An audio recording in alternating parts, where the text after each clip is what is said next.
Parce qu'on rêve de beaucoup de choses. Mais comment arriver à concrétiser ces rêves-là?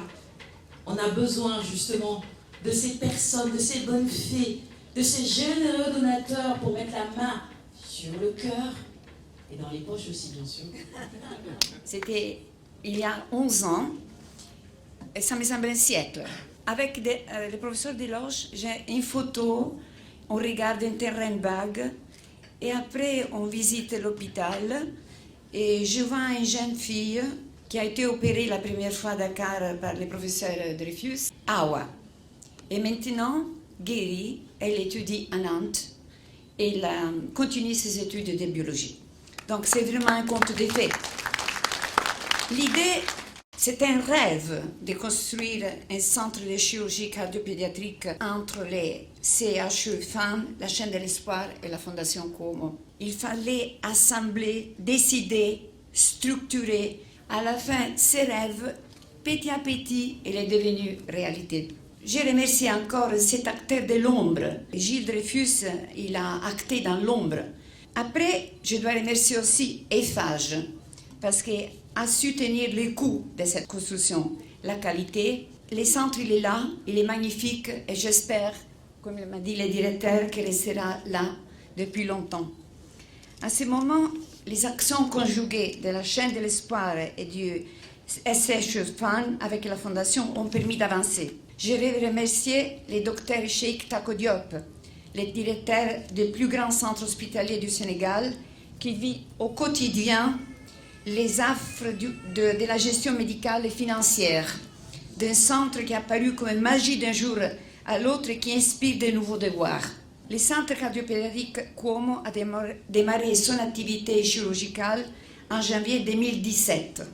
Le centre a été inauguré officiellement le 2 février 2018 en présence de Madame Macron et de la première dame du Sénégal, Madame Marème Faye Sol, et de moi-même. Pour mémoire, ce centre a coûté 7 millions d'euros pour sa construction et son équipement. Et plus encore si l'on tient compte de l'accompagnement budgétaire pendant 5 ans partagé par la chaîne de l'espoir et la Fondation Cuomo. C'est un effort énorme, il faut le reconnaître, mais il est à la hauteur des enjeux. Créer un centre de référence pour l'Afrique de l'Ouest, un hub pour opérer les malades de la sous-région qui ne peuvent être opérés chez eux, former les médecins des pays voisins. Et pourquoi pas un jour inscrire la prévention et la recherche clinique. Et la responsabilité en incombe aux médecins et surtout au professeur Gabriel Sis qui est derrière moi, qui doit non seulement opérer, mais gérer la détresse de la liste d'attente.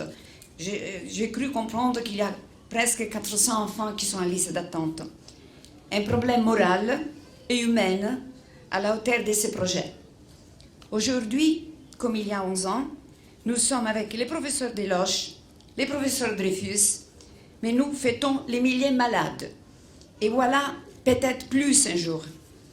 Je profite de cet instant pour remercier le président Macky Sall, Madame la ministre avec laquelle la Fondation a commencé, qui m'a été présentée par les professeurs Desloges, Awa Marie Kolsek, avec qui nous avons posé la première pierre.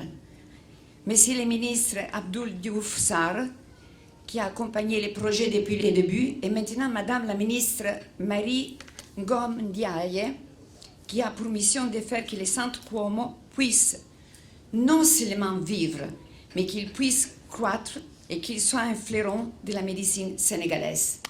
Merci à tous.